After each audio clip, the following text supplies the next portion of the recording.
Hello friends, আজকে আমি একটি ইভিনিং স্ন্যাক্স বা ব্রেকফাস্ট রেসিপি হিসেবে ব্যবহার করা যেতে পারে চিড়ের পোলাও বানাচ্ছি শীতকালের কিছু কিছু সবজি নিয়ে। তার জন্য কড়াইতে 1 চামচ তেল দিয়ে দিয়েছি আর হাফ চামচ মতন ঘি দিয়ে দিলাম। আমি রেসিপিটি বানানোর জন্য নিয়েছি 1 কাপ চিড়ে। আমি ছোট দানার একটু মোটা চিড়েগুলো নিয়েছি।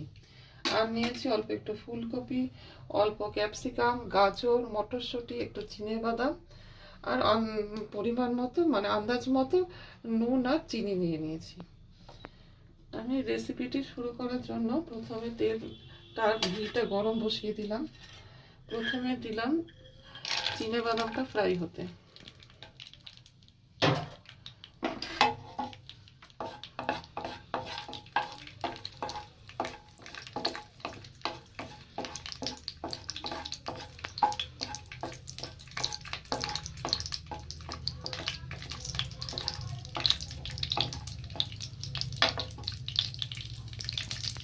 চিনেবাদামটা আগে দিয়েছিলাম ফ্রাই হতে। চিনেবাদামটা ফ্রাই হতে হতে দিয়ে দিলাম একটা তেজপাতা আর দুটো এলাচ, অল্প একটু দারচিনি।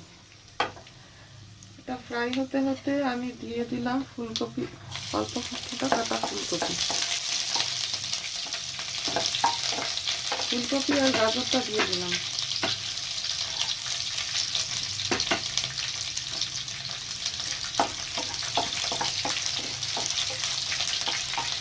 ফুলকপি আর গাজরটা ফ্রাই হতে হতে আমি দিয়ে দিলাম মটরশুঁটিগুলো আর ক্যাপসিকাম।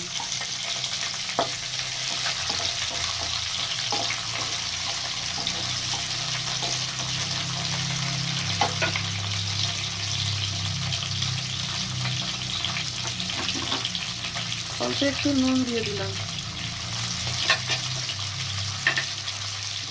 দিয়ে ঢেকে দিলাম সবজিটা একটু নরম হওয়ার জন্য। কাঁচা লঙ্কা কুচি দিয়ে দিলাম। সবজিগুলো সফট হয়ে গেছে, এবার আমি চিড়েটা দিয়ে দিলাম।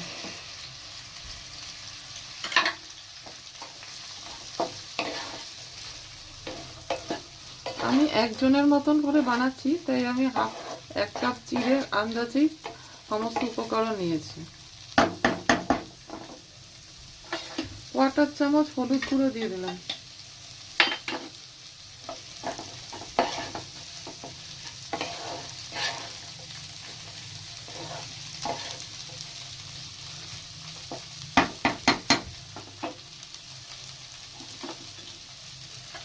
হাফ চামচ চিনির গুঁড়ো মিশিয়ে অল্প একটু ঢেকে রাখবো, যাতে একটা মিশ্রণটা পুরোপুরি সফট হয়ে যায়। তাহলেই তৈরি হয়ে যাবে দুর্দান্ত স্বাদের এই রেসিপিটি।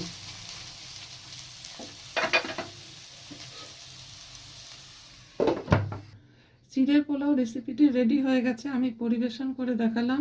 রেসিপিটি কেমন লাগলো বন্ধুরা কমেন্টস করে জানাবে।